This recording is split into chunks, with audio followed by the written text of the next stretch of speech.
أعوذ بالله من الشيطان الرجيم. بسم الله الرحمن الرحيم. وما من دابة في الأرض إلا على الله رزقها ويعلم مستقرها ومستودعها كل في كتاب مبين. وهو الذي خلق السماوات والأرض في 6 أيام وكان عرشه على الماء ليبلوكم أيكم أحسن عملا ولئن قلت إنكم مبعوثون من بعد الموت ليقولن الذين كفروا إن هذا إلا سحر مبين. ولئن أخرنا عنهم العذاب إلى أمة معدودة ليقولن ما يحبسه ألا يوم يأتيهم ليس مصروفا عنهم وحاق بهم ما كانوا به يستهزئون. ولئن أذقنا الإنسان منا رحمة ثم نزعناها منه إنه ليئوس كفور. ولئن أذقناه نعماء بعد ضراء مسته ليقولن ذهب السيئات عني إنه لفرح فخور. إلا الذين صبروا وعملوا الصالحات أولئك لهم مغفرة وأجر كبير.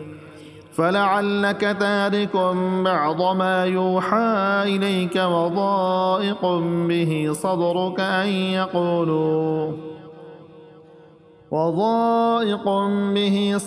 أن يقولوا لولا أنزل عليه كنز أو جاء معه ملك إنما أنت نذير والله على كل شيء وكيل. أم يقولون افتراه قل فأتوا ب10 سور مثله مفتريات وادعوا من استطعتم من دون الله إن كنتم صادقين. فإن لم يستجيبوا لكم فاعلموا أنما أنزل بعلم الله وأن لا إله إلا هو فهل أنتم مسلمون. من كان يريد الحياة الدنيا وزينتها نوفي إليهم أعمالهم فيها وهم فيها لا يبخسون. أولئك الذين ليس لهم في الآخرة إلا النار وحبط ما صنعوا فيها وباطل ما كانوا يعملون. أفمن كان على بينة من ربه ويتلوه شاهد منه ومن قبله كتاب موسى إماما ورحمة أولئك يؤمنون به ومن يكفر به من الأحزاب فالنار موعده فلا تك في مرية منه إنه الحق من ربك ولكن أكثر الناس لا يؤمنون. ومن أظلم ممن افترى على الله كذبا أولئك يعرضون على ربهم ويقول نشهد هؤلاء الذين كذبوا على ربهم ألا لعنة الله على الظالمين الذين يصدون عن سبيل الله ويبغونها عوجا وهم بالآخرة هم كافرون. أولئك لم يكونوا معجزين في الأرض وما كان لهم من دون الله من أولياء يضاعف لهم العذاب ما كانوا يستطيعون السمع وما كانوا يبصرون. أولئك الذين خسروا أنفسهم وضل عنهم ما كانوا يفترون. لا جرم أنهم في الآخرة هم الأخسرون. إن الذين آمنوا وعملوا الصالحات وأخبتوا إلى ربهم أولئك أصحاب الجنة هم فيها خالدون مثل الفريقين كالأعمى والأصم والبصير والسميع هل يستويان مثلا أفلا تذكرون ولقد أرسلنا نوحا إلى قومه إني لكم نذير مبين ألا تعبدوا إلا الله إني أخاف عليكم عذاب يوم أليم فقال الملأ الذين كفروا من قومه ما نراك إلا بشرا مثلنا وما نراك اتبعك إلا الذين هم أراذلنا بادي الرأي وما نرى لكم علينا من فضل بل نظنكم كاذبين قال يا قوم أرأيتم إن كنت على بينة من ربي وآتاني رحمة من عنده فعميت عليكم أنلزمكموها وأنتم لها كارهون ويا قوم لا أسألكم عليه مالا إن أجري إلا على الله وما أنا بطارد الذين آمنوا إنهم ملاقو ربهم ولكني أراكم قوما تجهلون ويا قوم من ينصرني من الله إن تردتهم فلا تذكرون ولا أقول لكم عندي خزائن الله ولا أعلم الغيب ولا أقول إني ملك ولا أقول للذين تزدري أعينكم لن يؤتيهم الله خيرا الله أعلم بما في أنفسهم إني إذا لمن الظالمين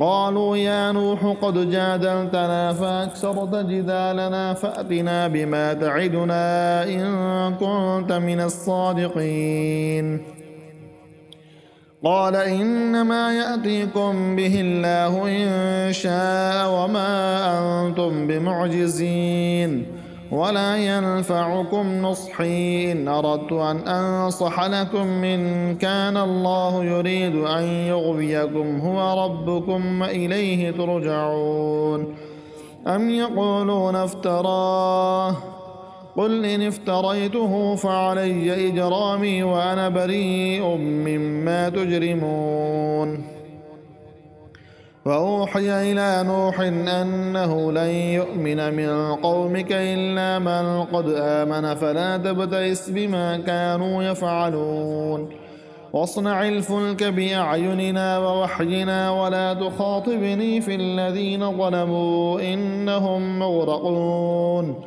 ويصنع الفلك وكلما مر عليه ملأ من قومه سخروا منه قال إن تسخروا منا فإنا نسخر منكم كما تسخرون فسوف تعلمون من يأتيه عذاب يخزيه ويحل عليه عذاب مقيم حتى إذا جاء أمرنا وفارت النور قل نحمل فيها من كل زوجين اثنين وأهلك إلا من سبق عليه القول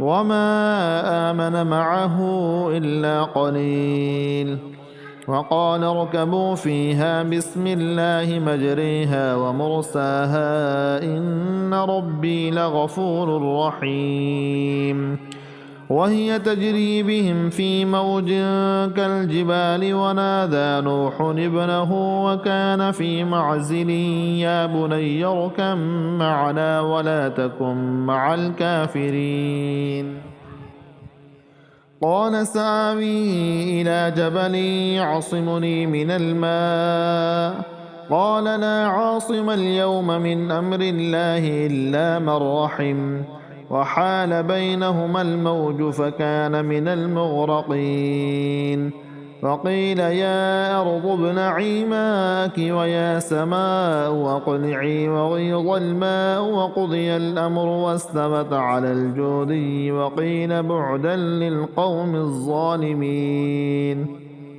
ونادى نوح ربه فقال رب إن ابني من أهلي وإن وعدك الحق وأنت أحكم الحاكمين.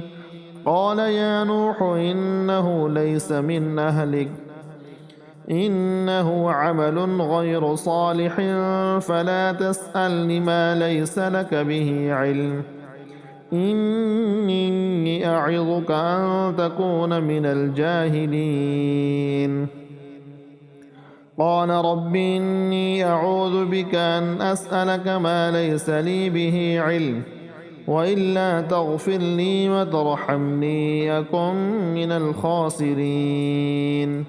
قيل يا نوح اهبط بسلام منا وبركات عليك وعلى ممن معك وأمم سنمتعهم ثم يمسهم منا عذاب أليم. تلك من أنباء الغيب نوحيها إليك ما كنت تعلمها أنت ولا قومك من قبل هذا فاصبر إن العاقبة للمتقين. وإلى عاد أخاهم هودا قال يا قوم اعبدوا الله ما لكم من إله غيره إن أنتم إلا مفترون. يا قوم لا أسألكم عليه أجرا إن أجري إلا على الذي فطرني أفلا تعقلون. ويا قوم استغفروا ربكم ثم توبوا إليه يرسل السماء عليكم مدرارا ويزدكم قوة إلى قوتكم ولا تتولوا مجرمين.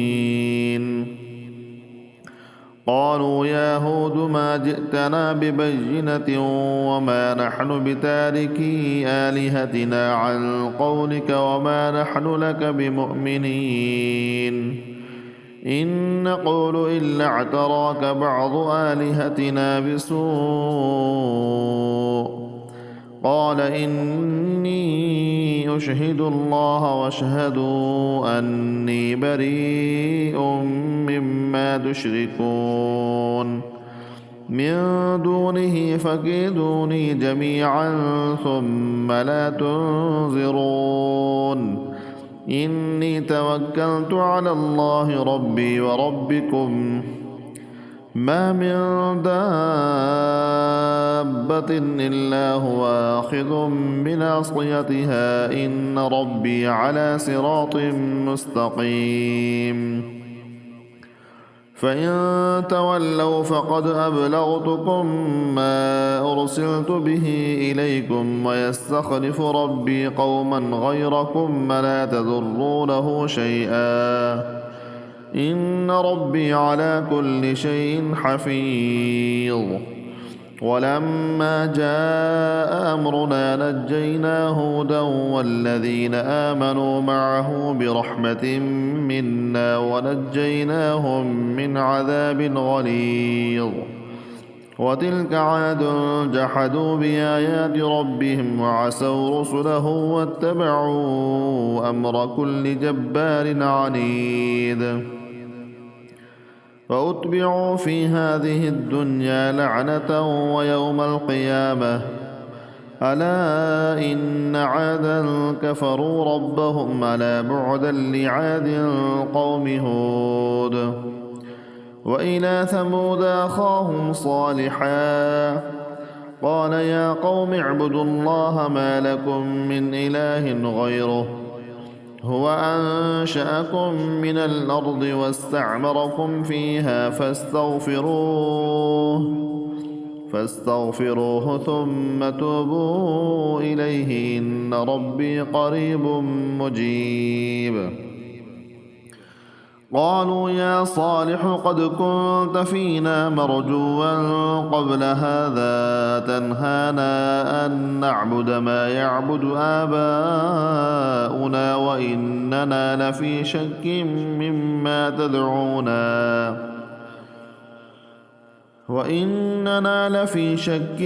مما تدعونا إليه مريب. قال يا قوم أرأيتم إن كنت على بينة من ربي وآتاني منه رحمة فمن ينصرني من الله إن عصيته فما تزيدونني غير تخصير.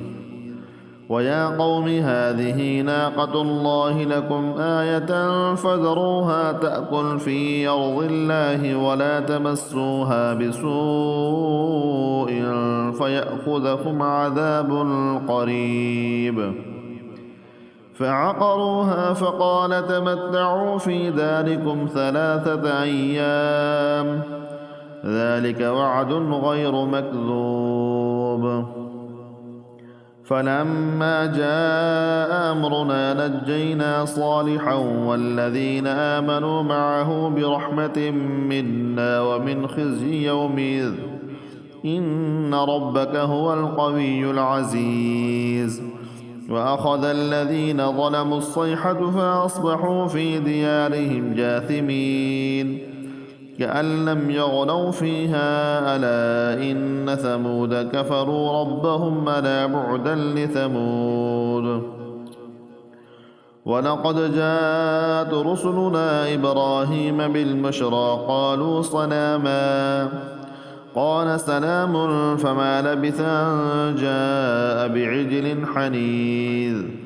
فلما رأى أيديهم لا تصل إليه نكرهم وأوجس منهم خيفة قالوا لا تخف إنا أرسلنا إلى قوم لوط وامرأته قائمة فضحكت فبشرناها بإسحاق ومن وراء إسحاق يعقوب. قالت يا ويلتى آلد وأنا عجوز وهذا بعلي شيخا إن هذا لشيء عجيب. قالوا وتعجبين من أمر الله رحمة الله وبركاته عليكم أهل البيت إنه حميد مجيد. فلما ذهب عن إبراهيم الروع وجاءته البشرى يجادلنا في قوم لوط إن إبراهيم لحليم نواه مريب. يا إبراهيم أعرض عن هذا إنه قد جاء أمر ربك وإنهم آتيهم عذاب غير مردود. ولما جاءت رسلنا لوطا سيء بهم وضاق بهم ذرعا وقال هذا يوم عصيب. وجاءه قومه يهرعون إليه ومن قبل كانوا يعملون السيئات قال يا قوم هؤلاء بناتي هن أطهر لكم فاتقوا الله ولا تخزون في ضيفي أليس منكم رجل رشيد. قالوا لقد علمت ما لنا في بناتك من حق وإنك لتعلم ما نريد. قال لو أن لي بكم قوة أو آوي إلى ركن شديد. قالوا يا لوط إنا رسل ربك لن يصلوا إليك فأسر بأهلك بقطع من الليل ولا يلتفت منكم أحد إلا امرأتك إنه مصيبها ما أصابهم إن موعدهم الصبح أليس الصبح بقريب. فلما جاء أمرنا جعلنا عاليها سافلها وأمطرنا عليها حجارة من سجيل منضود مسومة عند ربك وما هي من الظالمين ببعيد. وإلى مدين أخاهم شعيبا قال يا قوم اعبدوا الله ما لكم من إله غيره ولا تنقصوا المكيال والميزان إني يراكم بخير وإني يخاف عليكم عذاب يوم محيط. ويا قوم أوفوا المكيال والميزان بالقسط ولا تبخسوا الناس أشياءهم ولا تعثوا في الأرض مفسدين. بقية الله خير لكم إن كنتم مؤمنين وما أنا عليكم بحفيظ. قالوا يا شعيب أصلاتك تأمرك أن نترك ما يعبد آباؤنا أو أن نفعل في أموالنا ما نشاء إنك لأنت الحليم الرشيد. قال يا قوم أرأيتم إن كنت على بينة من ربي ورزقني منه رزقا حسنا وما أريد أن أخالفكم إلى ما أنهاكم عنه إن أريد إلا الإصلاح ما استطعت وما توفيقي إلا بالله عليه توكلت وإليه أنيب. ويا قوم لا يجرمنكم شقاقي أن يصيبكم مثل ما أصاب قوم نوح أو قوم هود أو قوم صالح وما قوم لوط منكم ببعيد. واستغفروا ربكم ثم توبوا إليه إن ربي رحيم ودود. قالوا يا شعيب ما نفقه كثيرا مما تقول وإنا لنراك فينا ضعيفا ولولا رهتك لرجمناك وما أنت علينا بعزيز. قال يا قوم رهطي أعز عليكم من الله واتخذتموه وراءكم ظهريا إن ربي بما تعملون محيط. ويا قوم اعملوا على مكانتكم إني عامل سوف تعلمون من يأتيه عذاب يخزيه ومن هو كاذب وارتقبوا إني معكم رقيب. ولما جاء أمرنا نجينا شعيبا والذين آمنوا معه برحمة منا وأخذت الذين ظلموا الصيحة فأصبحوا في ديارهم جاثمين كأن لم يغنوا فيها ألا بعدا لمدين كما بعدت ثمود. ولقد أرسلنا موسى بآياتنا وسلطان مبين إلى فرعون وملئه فاتبعوا أمر فرعون وما أمر فرعون برشيد يقدم قومه يوم القيامة فأوردهم النار وبئس الورد المورود. فأتبعوا في هذه لعنة ويوم القيامة بئس الرفد المرفود. ذلك من أنباء القرى نقصه عليك منها قائم وحصيد. وما ظلمناهم ولكن ظلموا أنفسهم فما أغنت عنهم آلهتهم التي يدعون من دون الله من شيء لما جاء أمر ربك وما زادوهم غير تتبيب.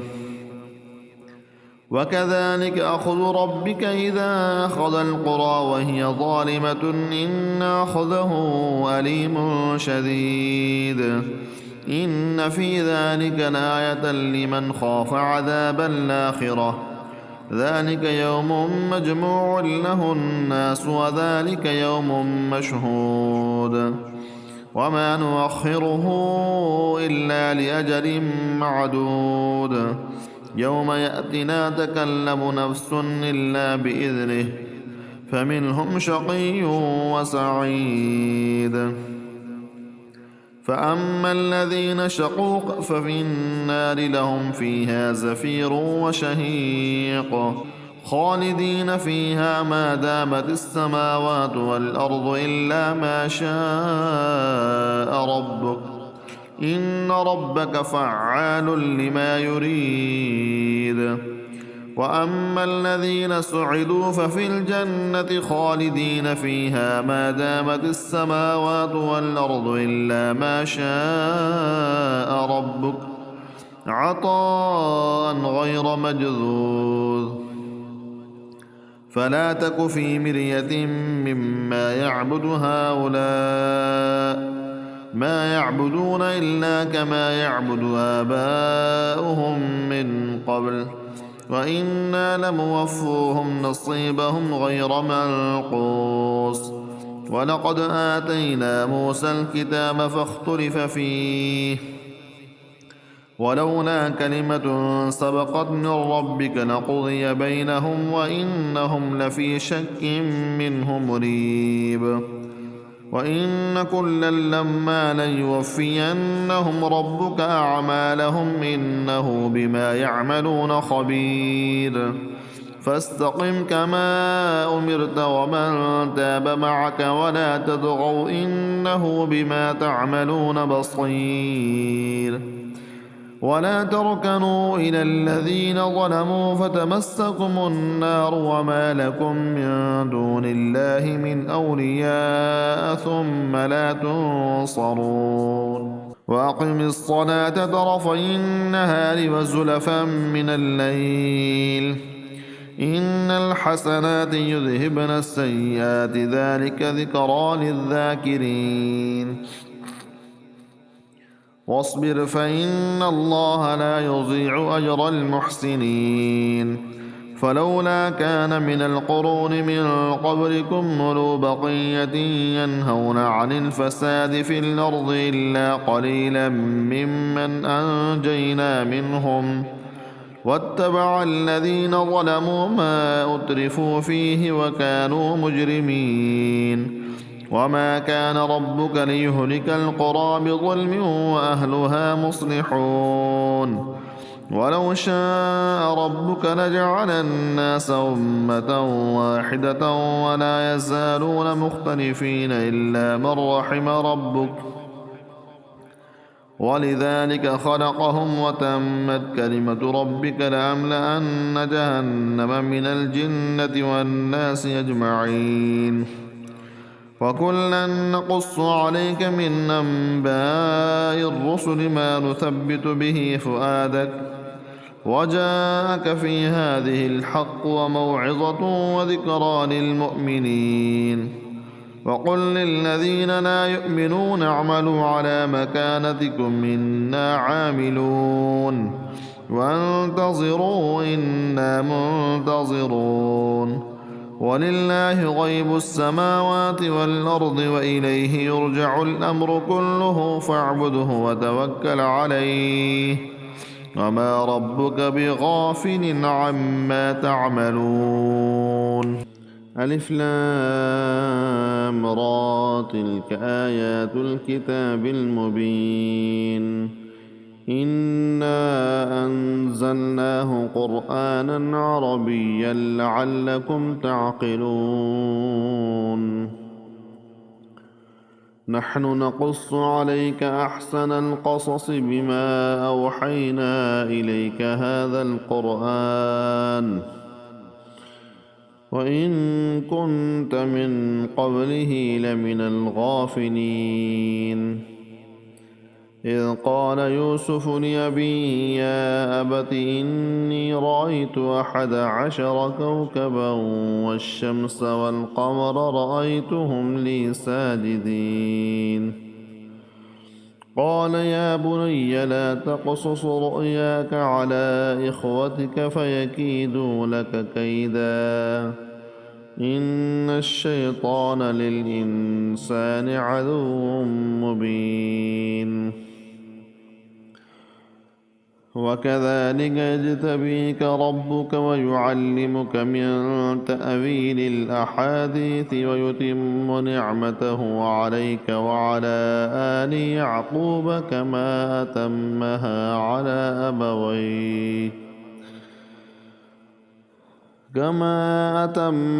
على أبويك من قبل إبراهيم وإسحاق إن ربك عليم حكيم. لقد كان في يوسف وإخوته آيات للسائلين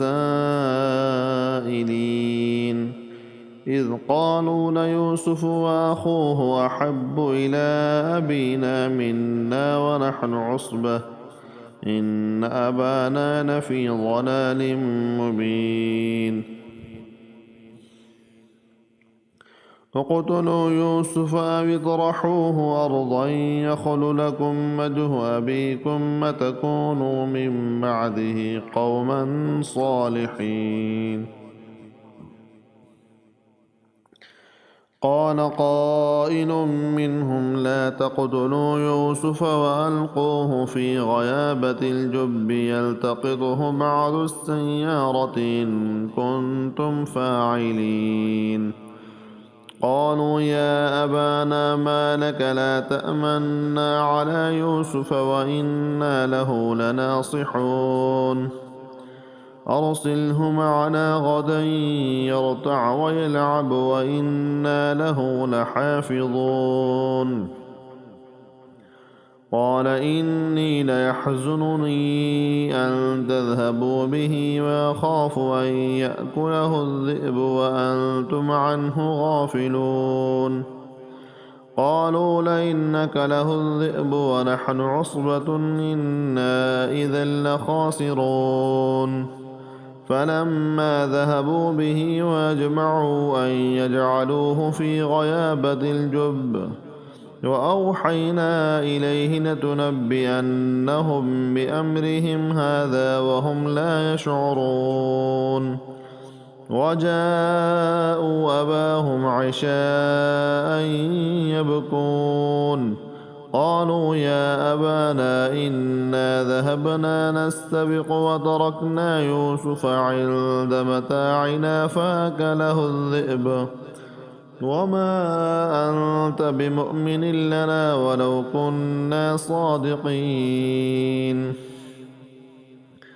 وجاءوا على قميصه بدم كذب قال بل سولت لكم أنفسكم أمرا فصبر جميل والله المستعان على ما تصفون.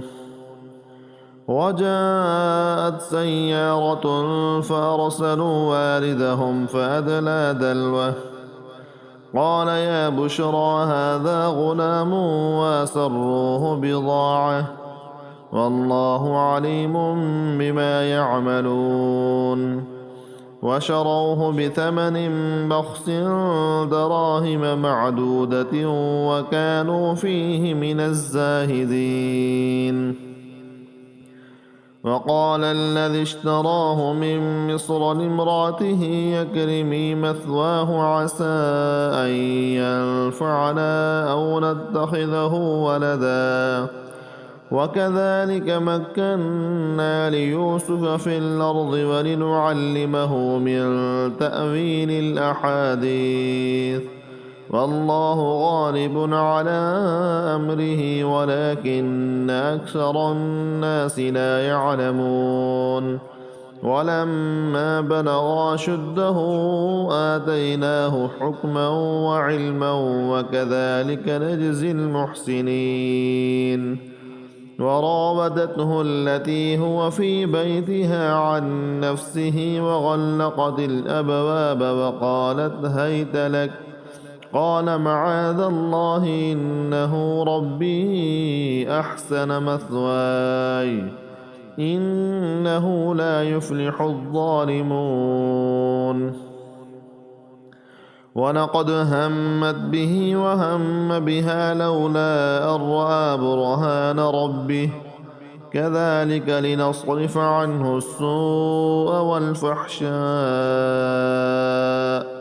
إنه من عبادنا المخلصين. واستبق الباب وقدت قميصه من دبر وألف يا سيدها لدى الباب. قالت ما جزاء من أراد بأهلك سوءا إلا أن يسجن أو عذاب أليم. قال هي راودتني عن نفسي وشهد شاهد من أهلها إن كان قميصه قد من قبل فصدقت وهو من الكاذبين وإن كان قميصه قد من دبر فكذبت وهو من الصادقين. فلما رأى قميصه قد من دبر قال إنه من كيدكن إن كيدكن عظيم. يوسف أعرض عن هذا واستغفري لذنبك إنك كنت من الخاطئين. وقال نسوة في المدينة امرأة العزيز تراود فتاها عن نفسه قد شغفها حبا إنا لنراها في ضلال مبين. فلما سمعت بمكرهن أرسلت إليهن وأعتدت لهن متكئا وآتت كل واحدة منهن سكينا وقالت اخرج عليهن. فلما رأينه أكبرنه وقطعن أيديهن وقلن حاش لله ما هذا بشرا إن هذا إلا ملك كريم. قالت فذلكن الذي لمتنني فيه ولقد راودته عن نفسه فاستعصم ولئن لم يفعل ما آمره ليسجنن وليكون من الصاغرين. قال رب السجن أحب إلي مما يدعونني إليه وإلا تصرف عني كيدهن أصب إليهن وأكن من الجاهلين. فاستجاب له ربه فصرف عنه كيدهن إنه هو السميع العليم. ثم بدا لهم من بعد ما رأوا الآيات ليسجننه حتى حين.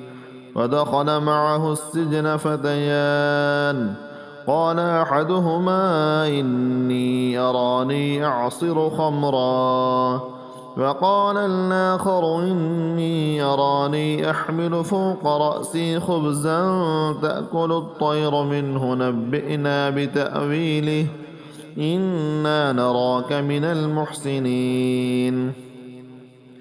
قال لا يأتيكما طعام ترزقانه إلا نبأتكما بتأويله قبل أن يأتيكما ذلكما مما علمني ربي إني تركت ملة قوم لا يؤمنون بالله وهم بالآخرة هم كافرون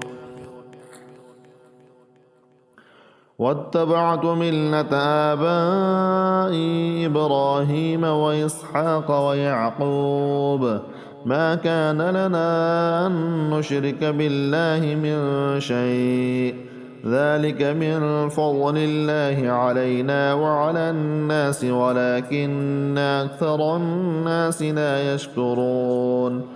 يا صاحبي السجن أرباب متفرقون خير أم الله الواحد القهار ما تعبدون من دونه إلا أسماء سميتموها أنتم وآباؤكم ما أنزل الله بها من سلطان إن الحكم إلا لله أمر أن لا تعبدوا إلا إياه ذلك الدين القيم ولكن أكثر الناس لا يعلمون يا صاحبي السجن أما أحدكما فيسقي ربه خمرا وأما الآخر فيصلب فتأكل الطير من رأسه قضي الأمر الذي فيه تستفتيان وقال للذي ظن أنه ناج منهما اذكرني عند ربك فأنساه الشيطان ذكر ربه فلبث في السجن بضع سنين وقال الملك إني أرى 7 بقرات سمان يأكلهن 7 عجاف و7 سنبلات خضر وأخر يابسات يا أيها الملأ أفتوني في رؤياي إن كنتم للرؤيا تعبرون قالوا واضغاث أحلام وما نحن بتأويل الأحلام بعالمين وقال الذي نجا منهما وادكر بعد أمة أنا أنبئكم بتأويله فارسلون يوسف أيها الصديق وافتنا في 7 بقرات سمان يأكلهن 7 عجاف و7 سنبلات خضر وأخر يابسات لعلي يرجع إلى الناس لعلهم يعلمون قال تزرعون 7 سنين دابا فما حصدتم فذروه في سنبله إلا قليلا مما تأكلون ثم يأتي من بعد ذلك 7 شداد يأكلن ما قدمتم لهن إلا قليلا مما تحصنون ثم يأتي من بعد ذلك عام فيه يغاث الناس وفيه يعصرون وقال الملك ائتوني به فلما جاءه الرسول قال ارجع إلى ربك فاسأله ما بال النسوة اللاتي قطعن أيديهن إن ربي بكيدهن عليم قال ما خطبكن إذ راوتن يوسف عن نفسه قلنا حاش لله ما علمنا عليه من سوء قالت امرأة العزيز الآن حصحص الحق وأنا راودته عن نفسه وإنه لمن الصادقين ذلك ليعلم أني لم أخنه بالغيب وأن الله لا يهدي كيد الخائنين